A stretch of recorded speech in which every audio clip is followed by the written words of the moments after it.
আসসালামু আলাইকুম। আপনারা সবাই কেমন আছেন? আজকে আপনাদের সাথে কলিজা, পেকসা, তিল্লি এগুলোর একটা ভিডিও শেয়ার করব। এই হচ্ছে আমার হাতের বাটা মশলা, আমি নিজে এগুলো কিন্তু বেটে নিছি। তো আমার একটা ভিডিও পেজে দেওয়া আছে, আপনারা চাইলে দেখে নিতে পারেন। লাগবে না, এই জন্য আমি যতটুকু পরিমাণে লাগবে অতটুকু দিব।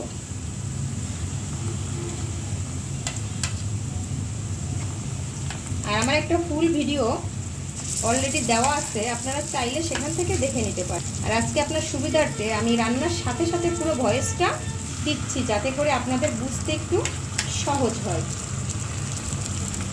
আর কলিজা পেকসা ভুনা করলে মনে করেন মশলার অংশটা একটু বেশি দিতে হয়, কারণ এটা তো আসলে মতো গন্ধ জাতীয়, তো সেই জন্য। আর এখানে হচ্ছে জিরা বাটা, জিরা বাটার সাথে কিন্তু আমি গরম মশলাটাও বেটে নিচ্ছি। জিরা এবং গরম মশলা একসাথে বেটে দিচ্ছি। এতে করে কি হয়, এতে টেস্টটা ভালো আসে, পারফেক্ট একটা ঘ্রাণ আসে এবং টেস্ট আসে। এটা হচ্ছে রসুন বাটা, এটা হচ্ছে আদা বাটা, এটা হচ্ছে শুকনা মরিচ বাটা, সাথে হচ্ছে জিরা এবং গরম মশলা বাটা। তারপরে হচ্ছে দিয়ে দেব 2টা তেজপাতা, দিয়ে সুন্দর করে মশলাটাকে আমি কষিয়ে নেব। আমার হাতে দেওয়ার একটাই কারণ, নতুন যারা আছে, আসলে নতুন যাদের বিয়ে হয়েছে, অনেকে কিন্তু আসলে কলিজা পেকসাটা রান্না ওইভাবে বুঝে না বা জানে না, বা সিঙ্গেল ব্যাচেলার যারা থাকে তাদের জন্য হয়তো বা একটু হলেও উপকারে আসবে। শুধুমাত্র সেই কারণে আজকে আমি আপনাদেরকে একটা ভয়েস দিয়ে দিলাম। সবসময় তো আসলে ভয়েস ওভার দেওয়া থাকে, তো আজকের জন্যই একেবারে সাথে, মানে এখানে কোনো আপনাদেরকে দেখানো হচ্ছে, কোনো মশলা কোনো কিছু স্থির হবে না। তো এইভাবে আমি সুন্দর করে মশলাটাকে ভালো মতো কষিয়ে নেব। আমার আগের যে কলিজা ভুনার যে একটা রেসিপি, ওতেও একবারে অথেন্টিক, আপনারা চাইলে ট্রাই করে দেখতে পারেন। খুব সুন্দর করে ডিটেলসে সব কিছু দেওয়া আছে। তো মশলাটাকে কিন্তু একটু সময় নিয়ে ভালোভাবে কষাতে হবে। যত বেশি ভালোভাবে কষানো হবে, রান্নাটাও কিন্তু আলহামদুলিল্লাহ মজা হবে। এই পর্যায়ে হচ্ছে শুকনো উপকরণগুলো অ্যাড করে দিব। এবার হচ্ছে লবণ দিব, হলুদের গুঁড়া দিব, ধনিয়ার গুঁড়া দিব, ধনিয়ার গুঁড়া। এই হচ্ছে আমার শুকনো উপকরণ। আমি কিন্তু শুকনো উপকরণ আর দেওয়া লাগবে না, জাস্ট রান্নার শেষে নামানোর আগে শুধু একটু জিরার গুঁড়া দিয়ে নামিয়ে নিব। জিরার গুঁড়া দিলে স্মেলটা অনেক ভালো আসে। আর আমি আলহামদুলিল্লাহ যেভাবে রান্না করতেছি, সেম প্রসেসে যদি আপনারা রান্না করেন, তাহলে অনেকে কলিজা খেয়ে বলে গন্ধ আসে। কোনো গন্ধ থাকবে না, 100% গ্যারান্টি যে কোনো একটু পরিমাণে কলিজা খাচ্ছেন না মাংস ভুনা খাচ্ছেন, বলতেই পারবেন না, কোনো গন্ধ আসবে না। অনেকে বলে যে কলিজা রান্না করলে গন্ধ আসে। তো এই পর্যায়ে আমি সামান্য একটু পরিমাণ পানি দিয়ে দিব। পানি দিয়ে হচ্ছে মশলাটাকে একটু আবার কষিয়ে নেব।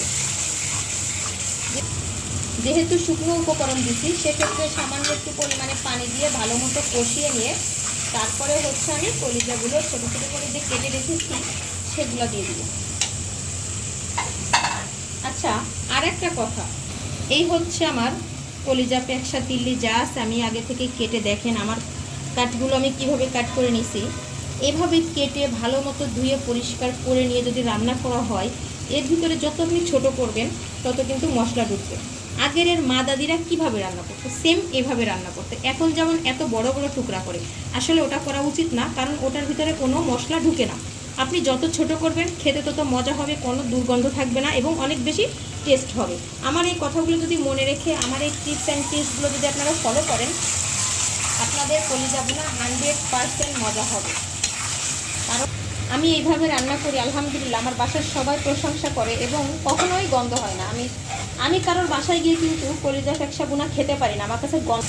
আমি যখন আমার নিজের বাসায় করি তখন কিন্তু আলহামদুলিল্লাহ আঙ্গুল চেটে পুটে খেয়ে ফেলি, এরকম একটা অবস্থা। কিন্তু আমি কারোর বাসায় গিয়ে খেতে পারি না। আর একবারই আমার আম্মুর হাতের রান্না, আমার আম্মু সেমভাবে করে, আমার আম্মু যেভাবে করে আমিও সেভাবে করি। এভাবে করলে কোনো গন্ধ থাকে না, অনেক মজা হয়। এভাবে করলে অনেক বেশি মজা হয়। আপনারা চাইলে এভাবে ট্রাই করে দেখতে পারেন। এই পর্যায়ে আমি সামান্য একটু আমার আগে থেকে করে রাখা গরম মশলার গুঁড়া ছিল, ওটা দিয়ে দিব। এটা হচ্ছে আমার হাতে বানানো গরম মশলার গুঁড়ি, আপনারা দিয়ে দেখবেন, এটা দিলে জাস্ট টেস্টটা অন্যরকম হয়, অন্য লেভেলের হয়। তো এই পর্যায়ে হলো এই যে কলিজা ফ্যাকশাগুলো দিয়ে দিলাম। তো এখন ভালো মতো নেড়ে চেড়ে মিশিয়ে নিব। দেখছেন আমার কলিজা ফ্যাকশাগুলো ধুয়ে আমি একেবারে কেমন করে ফেলছি, অনেকে তো রক্ত মাংস থাকে, আমি আলহামদুলিল্লাহ এমনভাবে প্রসেসিং করছি যে যে একবার খাবে সে বলতে বাধ্য যে এইভাবে খেতেই হবে। আপনারা যারা নতুন আছেন, আসলে আমরা তো সবাই রান্না করতে পারি, জাস্ট আমি যেভাবে করি বা যেভাবে পারি সেভাবে আপনাদের সাথে শেয়ার করছি, আপনারা চাইলে করে দেখতে পারেন। এভাবে ভালো মতো অনেকটা সময় নিয়ে কষিয়ে নিতে হবে। কষিয়ে নেওয়ার পরে পরিমাণ মতো পানি দিয়ে দিবেন। পানিটাকে মোটামুটি শুকিয়ে যতটুকু পরিমাণ ঝোল লাগবে ততটুকু পরিমাণ ঝোল রেখে আপনারা নামিয়ে নেবেন। তো আজকে আর বেশিক্ষণ দেখাবো না, যেহেতু আমার একটা রেসিপি দেওয়া আছে, আমি এই পর্যন্তই শেষ করে দিব। তো আপনারা এভাবে ভালো মতো কষিয়ে তারপরে ঝোল দিয়ে নামিয়ে নেবেন। আর চাইলে আমার আর একটা রেসিপি কলিজা ভুনার দেওয়া আছে, সেটা দেখে নিতে পারেন। তো সবাই ভালো থাকবেন, সুস্থ থাকবেন, আর আমার জন্য দোয়া করবেন। আল্লাহ হাফেজ। আসসালামু আলাইকুম।